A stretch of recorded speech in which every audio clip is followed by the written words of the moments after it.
Good morning, guys. First of all, I want to say that this is my first lecture on my new YouTube channel DS The Dream of UPSC. Today I start the first chapter of class 6 polity. The chapter name is Understanding Diversity. मैं इस chapter में वही lines include करूँगी जो exam relevant होगा, बाकी जो exam relevant नहीं है मैं उसे इंक्लूड नहीं करने वाली, ताकि आप कम टाइम में सब इम्पॉर्टेंट और एग्ज़ाम से रेलिवेंट चीज़ें पढ़ सकें। अगर आपको मेरा लेक्चर पसंद आता है तो please like share and subscribe my channel, ताकि आपके सपोर्ट से मैं और भी इम्पॉर्टेंट लेक्चर आपके लिए लेकर आऊँ। और अगर पसंद नहीं आता तो प्लीज़ कमेंट करके बताइए ताकि मैं उस पर इन फ्यूचर वर्क कर सकूँ। So let's start our first chapter understanding diversity. So diversity means हर कोई एक दूसरे से अलग होता है, लाइक बोलने का तरीका, खाने का तरीका, पीने का तरीका, रहने का तरीका, सब कुछ अलग अलग होता है। हम एक दूसरे से बिल्कुल सेम नहीं होते। इसी डिफरेंसेस को हम क्या बोलते हैं? डाइवर्सिटी बोलते हैं। Means every person is unique और रिकॉग्नाइज बाय इंडिविजुअल डिफरेंसेस। हर एक पर्सन यूनिक है और इंडिविजुअल डिफरेंसेस की वजह से ही जाना जाता है, रिकॉग्नाइज होता है। लाइक डिमेंशन इसमें क्या क्या जाएंगे? Race, ethnicity means nationality, gender, socio economic status, age, physical abilities, religious belief, physical believes और अदर आइडियोलॉजी। ये सब डिमेंशंस हैं आपके डाइवर्सिटी के। तो एस्पेक्ट्स क्या क्या हो सकते हैं डाइवर्सिटी के? डिफरेंट फूड दे ईट, डिफरेंट फेस्टिवल सेलिब्रेट करना, डिफरेंट क्लोथ्स पहनना, डिफरेंट लैंग्वेजेस बोलना, डिफरेंट प्लेसेस पे रहना, मतलब कुछ अच्छे एरियाज़ में रहते हैं, कुछ स्लम एरियाज़ में रहते हैं, और डिफरेंट जोग्राफिकल एरिया अडॉप्ट करना। In this way we live in a diverse society. इसी वजह से हमारी सोसाइटी डाइवर्स है। बट समटाइम क्या होता है, ये डिफरेंसेस इनइक्वालिटी को भी क्रिएट कर देते हैं। तो इनइक्वालिटी क्या है? इनइक्वालिटी तब आती है जब एक पर्सन के पास वो रिसोर्सेज अपॉर्चुनिटीज़ नहीं है जो दूसरे पर्सन के पास अवेलेबल हैं। ठीक है, तो क्या क्या रीज़न हो सकते हैं इनइक्वालिटी के? Like not equally provided resources and opportunities, caste system हो गया। मतलब पहले ज़माने में क्या होता था कि सोसाइटी को कास्ट सिस्टम में डिवाइड कर देते थे। लाइक कुछ अपर कास्ट होते थे, कोई लोअर कास्ट से बिलोंग करता था, और इसी कास्ट सिस्टम में एक फॉर्म आती है अनटचेबिलिटी। इसी कास्ट सिस्टम की वजह से हम किसी को टच करना, जो लोअर कास्ट के लोग होते थे उनको टच करना, उनके साथ खाना, उनके साथ पीना हम लोग पसंद नहीं करते। ठीक है, तो ये इनइक्वालिटी का मीनिंग है। तो क्या ये, और तीसरा हमारा है डिफरेंट वर्क दे डू, मतलब डिफरेंट उनका काम करने का तरीका की वजह से भी हम लोग, कुछ लोग ऐसे होते हैं जो बहुत ही मतलब कि लाइक पिछले ज़माने में क्या होता था, लाइक मेरे दादी के टाइम पे क्या होता था कि टॉयलेट साफ़ करने के लिए क्या होता था, एक वुमेन आया करती थी और 1-2 रुपये लिया करती थी। तो हम उनको क्या करते थे कि हम उनके साथ रहना, उनको टच करना भी पसंद नहीं करता था। इस तरीके से क्या होता है, इनइक्वालिटी क्रिएट होती है। ठीक है, अब डाइवर्सिटीज़ इन इंडिया बहुत डाइवर्स कंट्री है।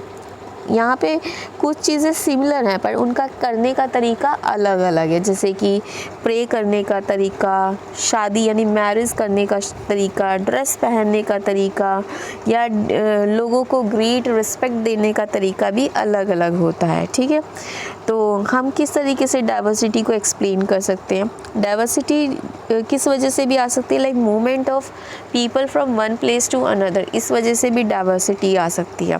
जैसे एग्जांपल के थ्रू मैं बताऊं कि 200 साल पहले क्या होता था कि लोग ट्रैवल पैदल, ऊँट पर या घोड़ों पर करते थे। अब तो ट्रेन, बसेस, एरोप्लेन्स आ चुकी हैं।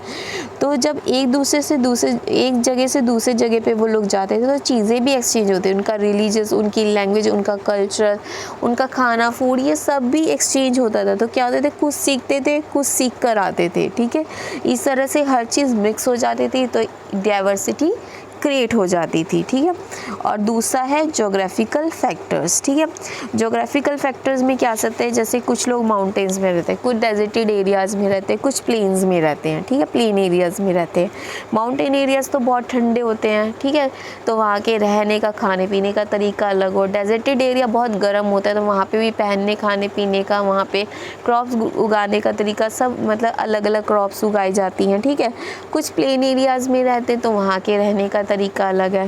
तो इस तरह से ज्योग्राफिकल फैक्टर्स भी इन्फ्लुएंस करते हैं हमारी डाइवर्सिटी को। ठीक है, तो इस तरीके से हम कह सकते हैं हमारा जो हिस्टोरिकल ज्योग्राफिकल फैक्टर्स है वो डाइवर्सिटी को इन्फ्लुएंस करता है।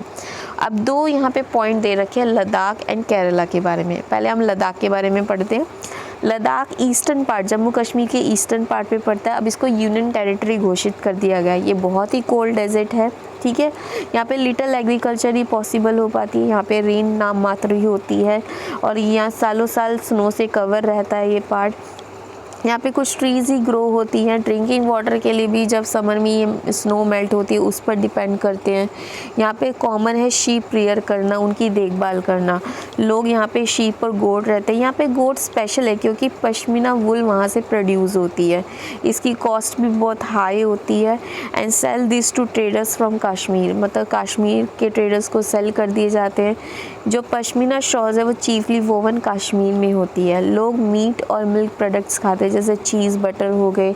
और हर एक फैमिली के पास अपना गोट, काओ, डजोज होता है, यानी याक का होता है। आपने देखा होगा एक ऐसी भेड़ जिसके पीछे बहुत सारा सामान लाद दिया जाता है और वो पहाड़ों पर चढ़ते, बहुत शक्तिशाली होती है। तो इसी को हम डजोज बोलते हैं, यानी याकाओ बोलते हैं। Ladakh has also a good trade route, एक गुड ट्रेड रूट भी है लद्दाख का। बहुत सारी पासेस यहाँ से गुजरती है जहाँ से कारावान्स ट्रैवल होते हैं। कारावान मतलब कि एक तरह के जैसे हम लोग ट्रक, बसेस वगैरह इस तरीके से कारावान्स हुआ करते थे उस टाइम पे। वहाँ पे क्या क्या कैरी करते हैं कारावान्स में, जैसे टेक्सटाइल्स हो गए, स्पाइसेस हो गए, रॉ सिल्क हो गए, कारपेट्स हो गए। बुद्धिज़्म ऑल्सो रीच, बुद्धिज़्म जो तिब्बत चाइना पहुँचे थे लद्दाख के थ्रू ही पहुँचे थे, तो लद्दाख को हम लिटिल तिब्बत भी बोलते हैं। Islam was introduce in this region, इस्लाम को यहाँ पे इंट्रोड्यूस किया गया था 400 ईयर्स एगो पहले। और यहाँ पे मुस्लिम पॉपुलेशन सबसे ज़्यादा है, सिग्निफिकेंट है। Ladakh has a very rich oral tradition, यहाँ पे rich oral tradition songs and poems हैं। जो नेशनल तिब्बतन नेशनल एपिक कौन सा है, केसर सागा, और ये परफॉर्मर संघ दोनों मुस्लिम और बुद्धिस्ट दोनों मिलके परफॉर्मर संघ करते हैं। दूसरा है केरला। केरला जो स्टेट है south west corner of India के पड़ता है। ये एक साइड तो सी से घिरा हुआ है, दूसरे साइड हिल्स है, और यहाँ पे हिल्स में पेपर, क्लोव्स, कार्डमम्स ग्रोन किए जाते हैं और यही स्पाइसेस ट्रेडर्स को अपनी तरफ अट्रैक्ट करती है। जूइश जो इज़राइल में रहते हैं और जो अरब ट्रेडर यहाँ सबसे पहले आए थे, ठीक है। Apostle of Christ saint Thomas जो कि शिष्य थे जीसस क्राइस्ट के, वो यहाँ पर आए थे नियरली 2000 ईयर्स एगो। उन्हें क्रेडिटेड, किसके लिए क्रेडिट दिया जाता है, क्रिश्चियनिटी वो यहाँ पर लेकर आए थे, इसलिए उनको क्रेडिट इस चीज़ के लिए दिया जाता है। बहुत सारे अरब ट्रेडर्स भी आए जैसे इबन बतूता जो लेस देन 700 ईयर्स एगो पहले यहाँ आए थे। उन्हें ट्रैवल लॉग लिखा था जिसमें मुस्लिम्स की लाइफ्स को डिस्क्राइब किया गया था और उसमें कहा गया था कि हाईली रिस्पेक्टेड कम्युनिटी है। पुर्तगीज़ ने भी डिस्कवर किया सी रूट इंडिया में आने का यूरोप से, उसमें से थे Vasco D gamma. Because all these various historical influences जो केरला प्रैक्टिस डिफरेंट रीजन जैसे कि जुडिज़म हो गया, इस्लाम, क्रिश्चियनिटी, हिंदुज़म, बुद्धिज़्म। फ़िशिंग और एग्रीकल्चर यहाँ पे मेन ऑक्यूपेशन है। फ़िशिंग नेट यहाँ पे जो यूज़ होता है वो एग्जैक्टली चाइनीज़ फ़िशिंग नेट की तरह दिखता है जिसको हम चीना वाला बोलते हैं। यूटेंसिल्स जो फ्राइंग के लिए यूज़ किया जाता है उसको चीना चट्टी बोला जाता है। चीन जो ये वर्ड है चाइना से ही आया है। यहाँ पे फर्टाइल लैंड और क्लाइमेट अच्छा होने की वजह से यहाँ पे राइस ग्रो होता है और जो यहाँ पे मेजॉरिटी पीपल के खाने की राइस, फिश और वेजिटेबल्स है। बोट रेस यहाँ पे इम्पॉर्टेंट पार्ट है ओणम फेस्टिवल का जो केरला में सेलिब्रेट किया जाता है। अब दोनों के बीच अगर मैं कंपैरिजन करूँ, ठीक है, दोनों के बीच अगर मैं कंपैरिजन करूं तो both are the places at different parts of the country. दोनों अलग अलग कंट्री के पार्ट में हैं, डिफरेंट जोग्राफिकल फीचर्स भी हैं। Both our religion have similar culture influence तो सिमिलर, पर जोग्राफिकल फीचर्स जो हैं और जो ये डिफरेंट पार्ट्स में लाई करते हैं। और यहाँ पे दोनों जगह ही चाइनीज़ और अरब ट्रेडर्स आए थे। जो लद्दाख का जोग्राफ़ी है वहाँ पे शीप रेयरिंग और वूल अट्रैक्ट करती है ट्रेडर्स को, और जो केरला का जोग्राफ़ी वहाँ पे स्पाइसेस और कल्टीवेशन मतलब कि अट्रैक्ट करते हैं ट्रेडर्स को अपनी तरफ। तो कंक्लूजन यही है कि आर हिस्ट्री, जोग्राफ़ी और वे ऑफ लाइफ जो है डाइवर्सिटी लाता है, मतलब डाइवर्सिटी में इंक्लूड होता है, ठीक है, क्रिएट करता है। अब यूनिटी इन डाइवर्सिटी, अब इसमें एक एग्ज़ाम्पल मैं आपके साथ शेयर करना चाहूँगी। जैसे जलियांवाला बाग मैसेकर हुआ था यूनिटी इन डाइवर्सिटी में, कि जो जलियांवाला बाग एक मैसेकर हुआ था 13 अप्रैल 1919 को, ठीक है। तो यहाँ पे क्या हुआ था कि इस टाइम यहाँ पर जब ये जलियांवाला बाग में 13 अप्रैल 1919 को जब मैसेकर हुआ, जलियांवाला बाग मैसेकर हुआ अमृतसर में, तब उस टाइम पे जो डिफरेंट रीजन्स के लोग, रिलीजन्स के लोग, इन्होंने इकट्ठे होकर, डाइवर्सिटी होने के बावजूद भी यूनिटी दिखाई, इकट्ठे होकर ब्रिटिशर के अगेंस्ट प्रोटेस्ट किया, ठीक है। तो इसके थ्रू देखा जाए तो एक मतलब कि एक सॉन्ग भी दिया गया आपकी बुक में, ये गाया गया था जब जलियांवाला बाग मैसेकर हुआ था, उनको कंपोज किया गया था ये सॉन्ग, जो कंपोज किया गया था और संग किया गया to honour the memory of those brave peoples जिन्होंने ब्रिटिशर्स के अगेंस्ट लड़ते लड़ते अपनी जान गंवाई थी, ठीक है ना। तो उस टाइम अमृतसर में क्या होता है, एक रेजिनल डायर थे, उन्होंने क्या किया था, जनरल ब्रिटिश जनरल ही थे, उन्होंने ओपन फायर कर दी थी लोगों में, जिसकी वजह से कुछ लोग मारे गए थे, कुछ लोग जख्मी हुए थे। तो ये सॉन्ग उनके लिए ही कंपोज किया गया जो मारे गए थे, जो जिन्होंने मतलब ब्रिटिशर्स से लड़ते लड़ते अपनी जान गंवाई थी। तो ये सॉन्ग उन्हीं के लिए है, ठीक है। तो यूनिटी इन डाइवर्सिटी यही दिखाते हैं कि डाइवर्सिटी हमारी स्ट्रेंथ है। ब्रिटिश रूल के टाइम वही मैंने आपको बताया जलियांवाला बाग मैसेकर हुआ था।